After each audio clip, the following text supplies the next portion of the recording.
Ayan. Hello guys. Ito yung niluluto kong chapsoy. Halong-halong gulay. Ayan. Ayan na.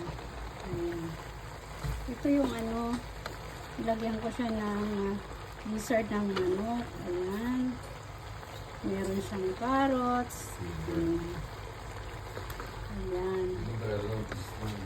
Ayan na. Inemplahan ko siya ng patis. Nilagyan ko ng bawang, carrots.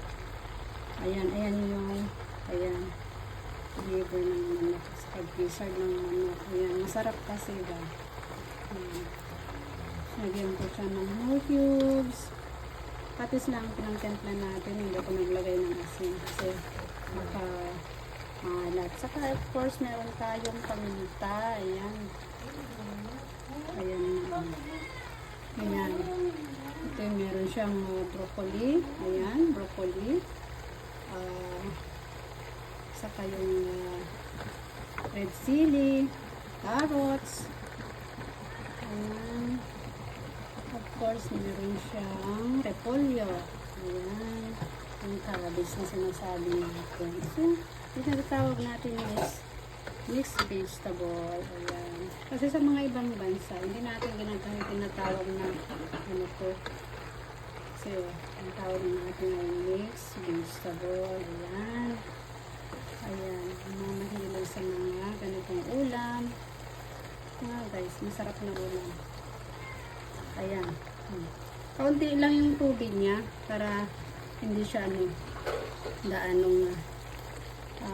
kasi itong repolyo, nagpupuno siya ng tubig.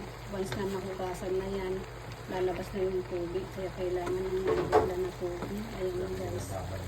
Ayan. Ito kailangan mong ibabad ng 30 minutes to 1 hour para mawala yung mga benefit na insecticide. Siyempre hindi mawawala yun. Sa dami ng spray para gumanda ang gulay. Yan. Kaya punong-puno ng mga insecticide yung mga pagkain natin. So, kailangan natin isok ng 1 hour to 30 minutes. Okay na yun. Balnawan mo ng mga ayos. Ayan guys. Masarap ang ulam. Ito yung hinda namin pagkain today.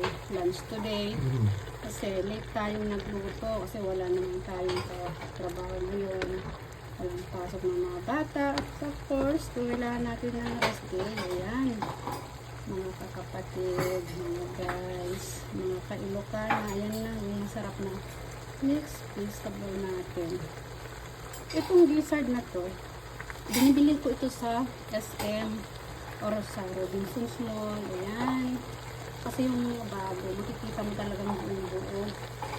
Ayan, kaya kailangan yung piliin yung maayos para hindi nadurog.